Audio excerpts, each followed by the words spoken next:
네, 박근혜 대통령이 사흘간의 중국 방문 일정을 모두 마치고 귀국했습니다. 박 대통령 이번 방중을 계기로 새로운 동북아 질서를 구축하는 데 주도적인 역할을 맡게 됐다는 평가와 함께 중국과의 경제 협력도 확대되는 계기가 마련됐는데요. 네, 오늘 김열수 성신여대 국제정치학과 교수 모시고 박 대통령의 중국 방문 성과와 의미를 한번 짚어보겠습니다. 교수님 어서 오세요. 네, 어서 오십시오. 안녕하세요. 네, 이번 방중 일정 2박 3일의 좀 짧은 기간이었습니다. 한중 관계 발전이라든지 동북아 외교 차원에서 적지 않은 의미가 있다는 평가가 있었습니다. 이번에 그 방중 성과에 대해서는 어떻게 평가하십니까? 예, 2박 3일이라는 그 짧은 기간에 비해서 성과는 굉장히 컸다라고 보는데요.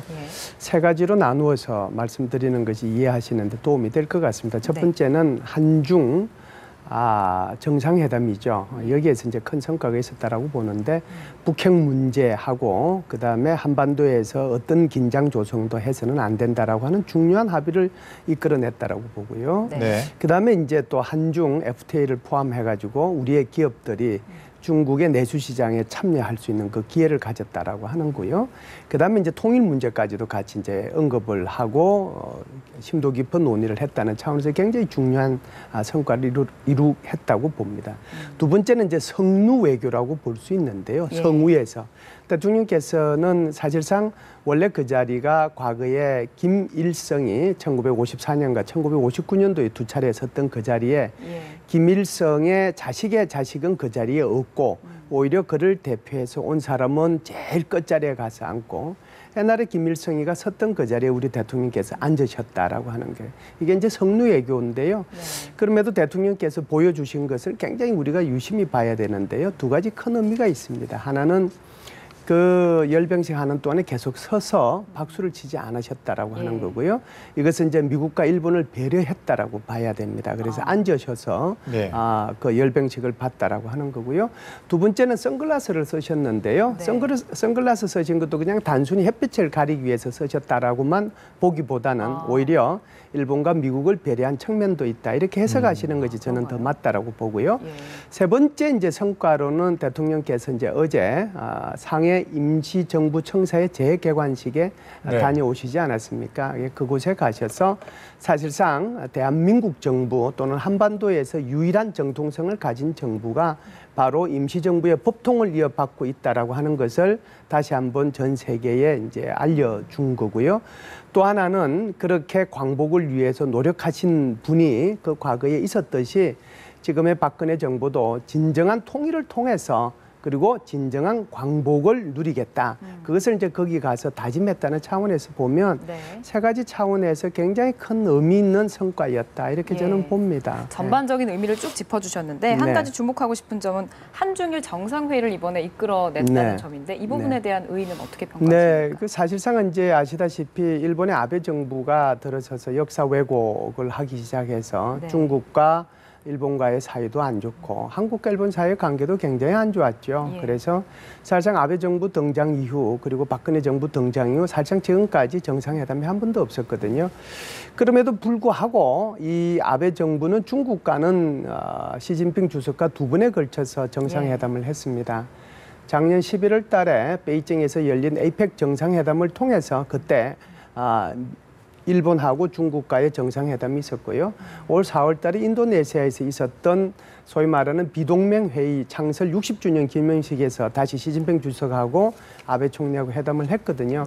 그럼에도 불구하고 한국과 일본 사이에는 그런 정상회담이 없었단 말이죠.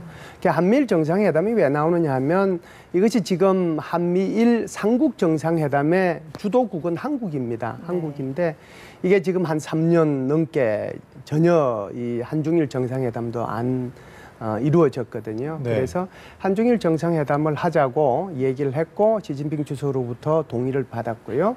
한중일 정상회담을 하게 되면 한중일 정상회담의 틀 속에서 다시 한일 정상회담을 할 수 있습니다. 그래서 아주 자연스럽게 한일 정상회담을 끌어낼 수 있기 때문에 그래서 한중일 정상회담을 끌어낸과 동시에 다시 한일 정상회담까지 할 수 있는 단초를 이번에 마련했다라고 하는 것이 굉장히 큰 것이고요.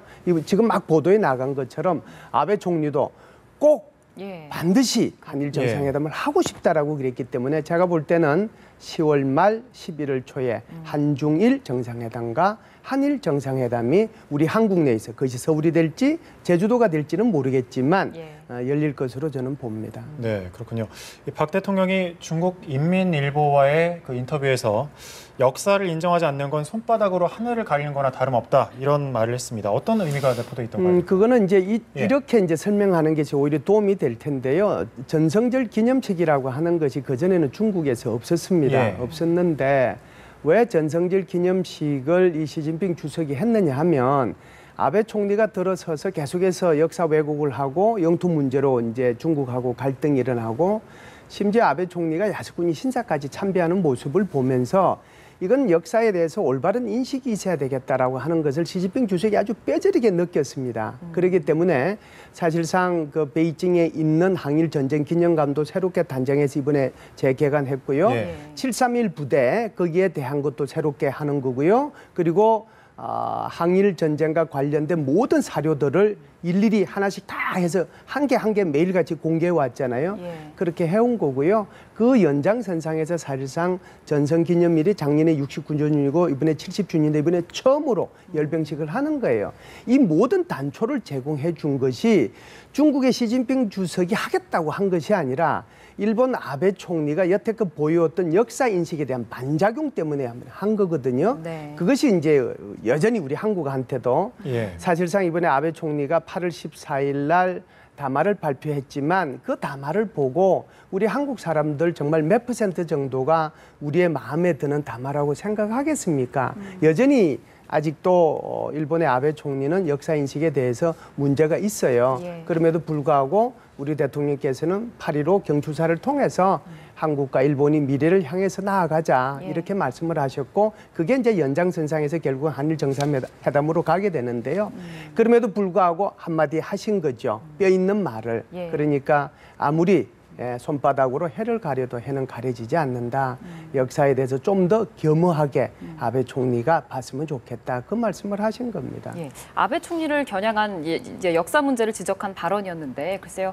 일본에 대한 역사 문제 지적도 그렇지만 우리가 중국의 동북공정 이런 부분에 대해서도 조금은 지금보다 더 맹렬하게 따지고 들어가야 될 부분이 아닌가 싶습니다. 굉장히 중요한 말씀을 하셨는데요. 일본도 역사 왜곡을 하고 있지만 중국도 역사 왜곡을 하고 있습니다. 중국의 역사 왜곡이 지금 말씀하신 것처럼 동북공정이라고 그렇게 얘기하는데요. 아마 이제 시청하시는 분들은 저게 무슨 말인가 하고 아마 이해하기 힘드실 텐데 아주 쉽게 말씀을 드리면 고구려 역사를 우리 대한민국의 과거 역사인데 그 역사를 빼앗아서 자기네들 중국 역사의 변방 국가로 지금 집어넣는 그것을 하고 있거든요. 그러니까 이제 이것도 중국도 역사 왜곡을 하고 있는 것이죠. 그런 차원에서 보면 일본에 대해서도 역사에 대한 올바른 직시를 해야 될 필요가 있다라고 주장한과 동시에 중국에 대해서도 지금 말씀을 아주 잘하셨는데 중국에 대해서도 역사 왜곡을 하지 말라고 우리가 정정당당하게 얘기해야 될 필요는 있습니다. 네, 그런 의미가 있군요. 귀국길에 박근혜 대통령이 기내에서 중국과 한반도 평화 통일을 위해서 다양한 논의가 시작될 것이다. 앞서 저희도 리포터로 보도해드렸는데 어떤 논의가 실제로 가능하다고 보십니까? 이제 우리 한국이 가지고 있는 그 통일 방안은 민족 공동체 통일 방안이라고 정해져 있습니다. 물론 이제 김영삼 정부 들어서서 더 뿌리로 올라가면 노태우 정부 들어서서부터 한민족 공동체 통일 방안에서 민족 공동체 통일 방안으로 바뀌었는데 핵심 내용은 딱 3가지예요.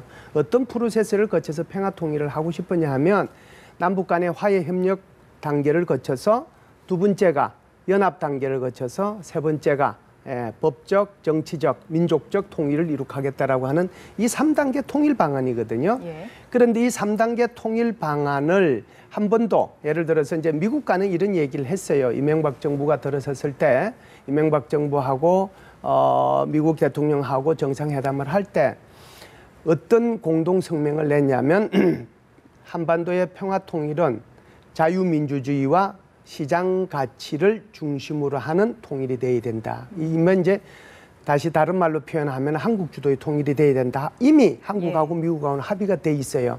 그러면은 중국도 여기에 동의하느냐 하는 것이죠. 그래서 우리의 통일 방안을 가지고 중국을 설득해야 됩니다. 우리가 독일 통일의 사례에서 보듯이 독일과 러시아는 사실은 두 번에 걸쳐서 전쟁을 했잖아요. 네. 그럼에도 불구하고 독일이 통일되는 과정 속에서 동서독이라는 2와 주변국이라는 4, 2+4 회담을 통해서 독일의 통일을 완성시켰지 않습니까? 그와 마찬가지로 한반도 통일이 되기 위해서는 우리는 우리뿐만 아니라 남북한 당사자뿐만 아니라 우리를 둘러싼 미국, 중국, 일본 이런 나라들의 협력이 굉장히 필요한데요. 그 필요한 가운데서 바로 중국하고 협력해야 될 부분들, 이 부분들에 대해서 우리의 통일 방안을 설명해주고 중국으로부터 협력을 끌어내고 그런 노력들을 앞으로 해나가겠다고 얘기한 거고 네. 중국도 그것도 하자고 그런 건데 이것은 중국의 어마어마한 태도 변화입니다. 그전에는 통일 문제를 꺼내는 것조차 금기시 해왔다라고 하면 네. 이번에 방중을 통해서 대통령과 시진핑 주석이 이 문제를 심도 깊게 논의하자라고 얘기했다는 것 자체가 어마어마한 중국의 대한반도 그리고 대한국의 태도 변화라고 봐야죠. 아, 예. 이걸 시각을 약간 바꿔서 보면 미국이 우리 정전 협상의 당사자인데 우리가 중국과 평화 통일을 논의한다. 미국은 여기서 어떤 스탠스를 취할까요? 네, 그것도 아주 좋은 질문이신데요. 제가 좀 전에 말씀드렸다시피 예. 독일이 통일하는 과정 속에서 그러면은 독일이 나토에 속해 있는데 나토 국가들하고만 얘기하지 왜 러시아하고 얘기해요? 네, 그거하고 마찬가지입니다. 우리가 통일을 하는 데 있어서 만일에 한번 조금만 우리가 생각을 넓혀보면 중국이 반대하는데 한반도 통일이 그것도 한국 주도의 통일이 우리 헌법 가치에 나와 있는 것처럼 자유민주주의와 시장 가치에 기반을 둔 통일이 가능하다고 혹시 보세요? 아마 이것은 우리 시청하시는 분들이 누구도 가능하다고 생각하지 않을 겁니다. 네. 바로 중국의 협조 없이는 통일이 불가능하다는 거예요. 제일 중요한 나라는 물론 미국입니다. 그래서 미국하고는 이미 제가 좀 전에 말씀드렸다시피 그런 이명박 정부 들어서서 시장과 자유민주주의에 기초한 통일을 지지한다라는 공동성명까지 끄집어낸 상태이기 때문에 네. 이제는 중국을 설득해놔야 되고 더 나아가서는 일본과 러시아까지도 우리가 주도가 돼서 네. 설득을 해나가야 한국 주도의 통일이 아마 조금이라도 빨리 오게 될 겁니다. 예, 이제 중국과 미국의 협력을 얻어가는 과정이 될 텐데 이 두 나라의 협력을 얻어서 우리가 육자회담 재개도 좀 의미 있게 개최할 수 있겠습니까? 그렇죠. 지금 좀 전에 이제 보도가 나갔지 않습니까? 보도가 나간 것처럼 우리의 육자회담 대표가 미국 가서 미국 육자회담 대표 만나고 그리고 나면 다시 중국의 육자회담 차석 대표죠. 차석 대표가 또 우리 한국에 와서 한국의 차석 대표하고 또 만나서 얘기하고 그렇게 되면은 또 이달 말 정도 돼서 한미일 외무부 장관 회담이 또 계획이 돼 있고 그리고 나면 다시 또 뭐 북한이 빠진 상태에서의 오자회담 정도가 또 가능할 거고. 근데 여기서 중요한 건 이런 거예요. 이번에 이제 한중 정상회담을 통해서 시진핑 주석이 약속한 게 있습니다. 뭐냐면 의미 있는 육자회담을 하겠다라고 얘기한 거거든요. 예. 그러니까 육자회담은 하긴 하는데 의미 있는 육자회담을 하겠다라고 하는 것이 중국이 육자회담의 당사국이잖아요. 네. 그리고 주체국이잖아요. 육자회담의 주체국 자체가 중국인데 중국이 한 발 뒤로 여태껏 물러서서 육자회담을 방관자적인 입장에서 봐왔다라고 하면 예. 시진핑 주석 스스로가 약속했기 때문에 의미 있는 가로 열고 닫고 네. 이 부분을 하기 위해서 중국이 지금보다는 훨씬 더 적극적으로 육자회담이 재개될 수 있도록 북한에 대해서 외교적인 회유도 하고 또 필요하다면 압박도 하고 그걸 통해서 육자회담을 북한이 참여할 수 있도록 끌어낼 수 있도록 그렇게 노력하겠다라고 한 것이기 때문에 굉장히 의미가 있다라고 보고요. 네. 문제는 이제 북한의 동참 여부잖아요. 동참 여부인데 이 동참 여부의 결정적인 변수는 결국은 중국과 미국입니다. 그래서 시진핑 주석이 얘기한 것처럼 중국은 중국대로 노력을 해야 되고요. 또 미국은 중국 못지않게 또 공식적으로 또는 비공식적으로 로키를 통해 가지고 북한하고 한번 얘기를 해보면 사실상 미국이 전략적 인내라는 전략을 벗어버리고 이제는 전략적 관여 속으로 들어간다라고 하면 육자회담이 못 열릴 이유가 없다. 이렇게 저는 봅니다. 네. 그렇다면 그 예전에는 한미일 북중러 구도였잖아요. 그렇게 되면 이제 앞으로는 이 구도가 깨진 셈으로 봐야 될 텐데 그렇다면 새로운 구도가 형성되는 것으로 봐야 될까요? 예, 사실상 한미일 북중러라고 하는 것은요, 냉전 시대의 구도지, 탈냉전 시대, 지금 탈냉전이 돼서 25년이 그렇죠. 지났잖아요. 그래서 지금, 그러니까 뭐 예를 들어서 이번에 한중 회담을 하기 전에 그런 구도였느냐, 이렇게 해석하는 것은요, 아마 일부 어떤 전문가들은 그렇게 해석하실 수도 있지만 저는 뭐 전혀 그렇게 동의하지 않고요. 어떤 구도로? 그 전에부터도 아예 이런 구도는 안 됐죠. 예를 들면 이제 북한의 입장에서 보면 자기네들 팬이 필요하잖아요. 워낙 중국하고는 사이가 안 좋으니까 네. 러시아를 끌어들이고 싶은 거예요. 또 러시아가 마침 북한이 가지고 있는 부채를 한 90억 달러 탕감해줬잖아요. 예. 탕감해주고 나니까 거기에 김영남 상임위원장도 보내고 외무상 이수용이도 보내고 최용해도 보내고 특사로 또 북한에 이제 처형돼서 죽었지만 현영철이 인민무력부장도 보내고 어마어마한 노력을 했는데 뭐 나온 게 아무것도 없잖아요. 예. 그래서 그렇게 노력을 했을 때 그 단편적인 모습을 보면서 북중러 한미일 이렇게 이제 구도로 얘기하신 분들이 있는데 전혀 그런 구도는 아니고요. 대신에 이제 이런 구도는 얘기가 가능할 겁니다. 미국과 일본의 이제 한 축, 그다음에 러시아와 중국의 한 축. 이것은 협력이 이들 속에도 있지만 조금 갈등이 과거에 비해서 조금 더 심화되는 부분이 분명히 있습니다. 네. 그런데 한국은요, 이제는 한국이 무슨 뭐 미국 편에 서야 된다, 중국 편에 서야 된다 이렇게 생각하면 그건 바보 같은 거예요. 예. 그러니까 예를 들면 저는 중국 음식도 좋아하고 또 양식도 좋아하는데 둘 중에 하나만 먹지는 않잖아요. 예. 나는 내 이모도 좋아하고 내 고모도 좋아하는 거예요. 그러니까 더 좋아하면 서로가 더 좋아하면 좋아할수록 좋은 거잖아요. 쉽게 말씀드리면 한미동맹은 한미동맹대로 더 깊게 한미동맹을 더 심화시켜 나가고 네. 한중 간의 전략적 협력 동반자 관계는 더 심화시켜 나가면 되는 거예요. 그래서 시진핑 주석이 한중 관계가 이보다 더 좋을 수 없다라고 표현한 거예요. 예. 그렇기 때문에 그것을 우리 국민들께서 너무 야 이거 미국 편에 서야 되냐 중국 편에 서야 되냐 이렇게 생각하시지 말고 양 나라하고 이 소위 말하는 지도 국가잖아요. 세계를 끌어가는 지도 국가니까 그 지도 국가하고 한국이 더 잘 지내서 그들이 한국을 더 필요로 하게 만드는 그런 외교적인 노력들이 필요한 시점이 아닌가 하는 생각이 듭니다. 고모 이모에 재밌게 비유를 해주셨는데 우리가 이모 중국을 갔다 왔다면 이제 고모 한중 한일 한미죠 한미 정상회담도 곧 열리거든요. 다음 달 16일에 한미 여기서는 어떤 이야기를 해야겠습니까? 그러니까 한미 정상 그러니까 이제 우리가 미국하고의 한미 동맹 관계라고 그러잖아요. 근데 한미 동맹 관계인데 이제는 그 동맹 관계라고 하면은 군사적인 부분만 있잖아요. 군사적인 부분만 있는 게 아니에요. 한국과 미국과의 관계라고 하는 것이 사실상 그 어떻게 보면 한미 간에 FTA가 체결돼 있기 때문에 경제 동맹이라고 볼 수 있어요.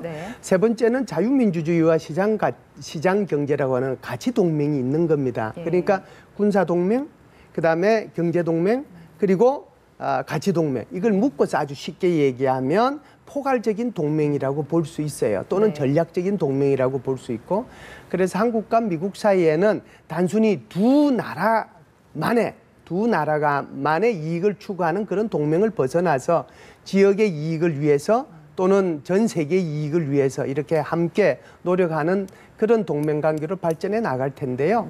이번에 가시게 되면 제일 이제 중요하게 논의돼야 될 게 역시 북한 핵 문제입니다. 그래서 북한 핵 문제에 대해서 이제는 전략적 인내에서 조금 더 적극적으로 나서서 북한 핵 문제를 해결하자고 우리 대통령께서 말씀하실 거고요. 오바마 대통령께서 이제 얼마만큼 이걸 호응을 해서 사실상 북한하고 공식적으로 비공식적으로 또 대화를 해 나갈지 모르지만 이 부분을 이제 제일 먼저 아마 얘기를 하실 거고요. 그다음에 이제 이 동북아 정세 전반에 대해서 논의를 하실 거고요.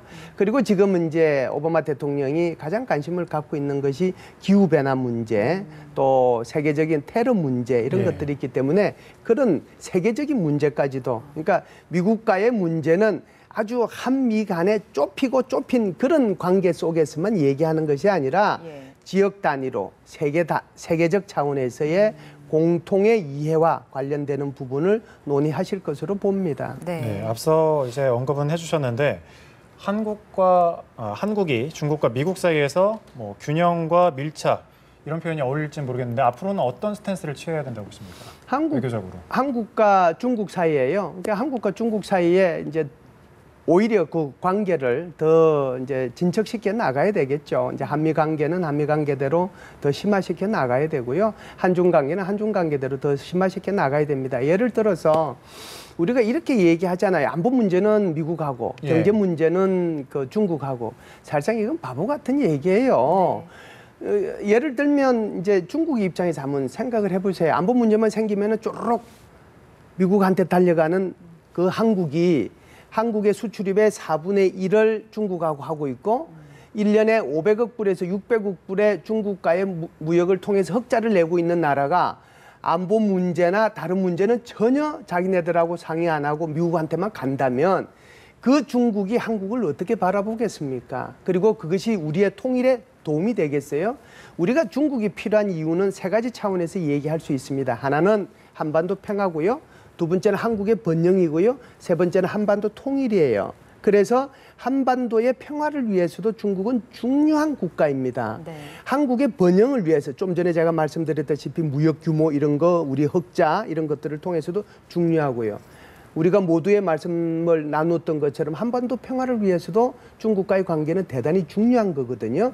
그래서 중국은 중국대로 이렇게 한반도의 평화와 번영과 통일을 위해서 중국과 협력해야 되고요. 미국하고는 더없이 더 중요한 것이죠. 제일 중요한 것이 아마 한반도 평화일 겁니다. 네. 이번에 목함 지뢰가 나고 우리 한반도 영토에 대해서 북한의 그 포격 도발이 있을 때 그래 전 세계에서 누가 대한민국의 편에 서서 누가 그 북한을 억제하기 위해서 전략적 자산을 이렇게 전개해 주려고 했어요. 미국이에요. 네. 그래서 그 부분은 우리가 확실한 생각을 가져야 됩니다. 한미 동맹이라는 틀 속에서 전략적 동맹이라는 틀 속에서 미국과의 관계를 심화시킨과 동시에 중국과의 관계도 심화시켜 나가야 된다. 그런 생각을 가지고 있습니다. 예.